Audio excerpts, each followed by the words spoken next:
कौन है तुम? कौन है तुम?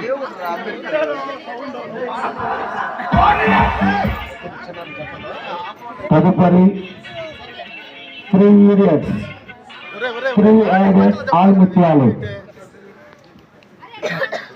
మైక్లు వాళ్ళకి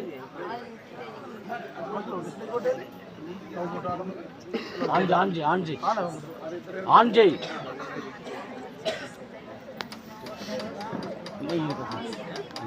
ఇప్పుడు దాకా పడుతుంది.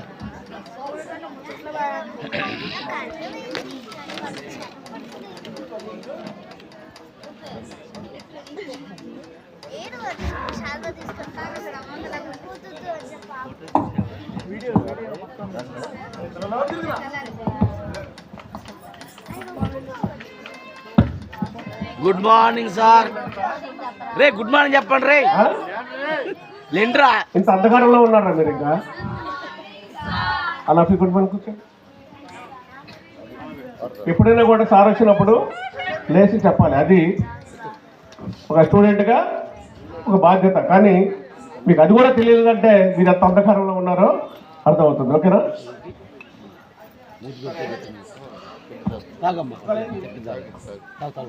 పుస్తకాలు కొట్టలేవా? లేదు. మీ నాన్న పుస్తకాలు కొట్టలేదా?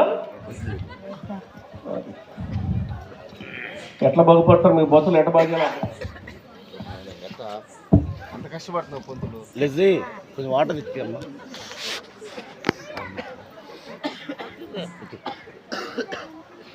ఈరోజు ఒక 5 వచ్చారు. నిన్నైతే అసలు నిన్న మనసు ఒక 2 వచ్చింది. ఎవరు? ఒకటి వచ్చేవాడు, అక్కడ వచ్చాడు. ఏడబోయారు మీరు?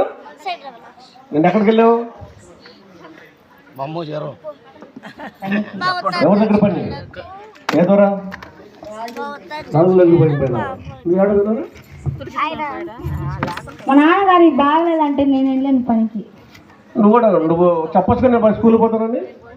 నన్ను రమ్మన్నారు. అదే నిన్న ఆయన ఎదురొచ్చాడు. అక్కడ మీటికైనా వచ్చిన అతను కొట్టుకుంటూ పోతున్నాడు. నిన్న అతనేనా? నువ్వు కూడా రాలేదుగా? నేను పొలం పనికి వెళ్ళాను. పొలం పనికి మీ నాన్న అక్కడ ఊర్లో అక్కడ కట్టుబడి చేస్తున్నాడు కదా, బేల్దారు వేస్తాడు కదా. ఎందుకు ఆయన నేను మీ నాన్న ఇంట్లో పట్టుకున్నాడు కదా, ఏమైంది? అందుకని నువ్వు పోయి నేను ఆ బిల్డింగ్ వాటర్ కొట్టించావా? అయితే మీకు కష్టం ఉందా? చెప్పమ్మా, నువ్వేం చేస్తావు? మీ నాన్న ఏం చేస్తాడు? మా నాన్న రాజుల దగ్గర పనికి వెళ్తాడు. ఏం పని? పొంగల్ కాలుస్తాడు. ఇక్కడ మా నాన్న దొరల దగ్గర గొర్రెలు కాస్తారు.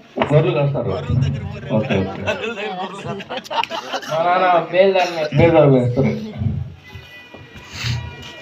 మా నాన్న రాజుల దగ్గర ఆవులు. మా నాన్న గొర్రెల దగ్గర గొర్రెల్ని మేపుతారు. పేరెంట్స్ మీటింగ్ రమ్మని చెప్పి వచ్చారు. అందరూ వచ్చినట్టు బాగా వచ్చినట్టుంది.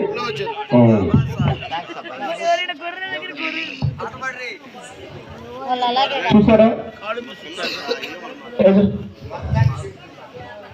విద్యార్థి తల్లిదండ్రులు చూసారా వాళ్ళు ఎంత బాధపడుతున్నారో? వాళ్ళు చదవాలని ఉంది కానీ చదవలేకపోతున్నారు. ఎందుకంటే మీరు వాళ్ళ జీవితం మొత్తం వాళ్ళు మీ జీవితం కాకుండా వీళ్ళ జీవితాన్ని కూడా మీరు రాజుల దగ్గర అక్కడ దొరల దగ్గర మీరు తాకట్టు పెడుతున్నారు. కాబట్టి ఇది మారాలి అంటే ఖచ్చితంగా పిల్లల్ని చదివించుకోవాలి. మనం ఉన్నటువంటి ఒక గొప్ప శక్తి అన్నది చదువు ఒకటే. ఆ చదువు లేకపోతే ఎవరు కూడా మీ యొక్క జీవితాలు ఎలా ఉంటాయో అలానే మీ పిల్లల భవిష్యత్తు కూడా అలా ఉంటుంది. ఇప్పుడు ఊర్లో అక్కడక్కడ చాలా అంబేద్కర్ వాదులు ప్రతి ఊరు తిరిగి ఆ ఎడ్యుకేషన్ గురించి, చదువుల గురించి, వాళ్ళ యొక్క భవిష్యత్తు గురించి ప్రతి ఊరు కూడా తిరిగి చెప్తున్నారు. నిన్న మీ ఊరు కూడా వచ్చారని తెలుస్తుంది. కాబట్టి నేను చెప్పేది ఒకటే, ఎంత కష్టపడ్డా కూడా వాళ్ళు నిన్న కొట్టి మరి ధరల దగ్గర తీసుకెళ్లి కొట్టుబడి వాళ్ళతో పని చేపిస్తున్నారంట. ఆ చిన్నపిల్లలు ఇప్పుడు చదువుకోవాల్సిన వయసులో వాళ్ళు ఏం చేస్తున్నారంటే పనులు చేస్తున్నారు. ఆ పనులు తీసుకెళ్లి వాళ్ళకి ఇష్టం లేకుండా ఏం లేకుండా కనీసం మంచిగా కూడా ఇవ్వట్లేదని పిల్లలు వాపోతున్నారు. దయచేసి తల్లిదండ్రులు చెప్పేది ఏంటంటే మీరు ఎంత కష్టపడ్డా కూడా మీలాగా కష్టపడకూడదు, వాళ్ళు చదివించుకోవాలి. కాబట్టి వాళ్ళని మంచి మార్గంలో నడిపించుకోవాలంటే చదువు ఒకటే మార్గం. కాబట్టి వాళ్ళని ఆ చదువు దిశగా మీరు వాళ్ళని తీసుకెళ్తారని చెప్పి ముగిస్తున్నాను. Thank you.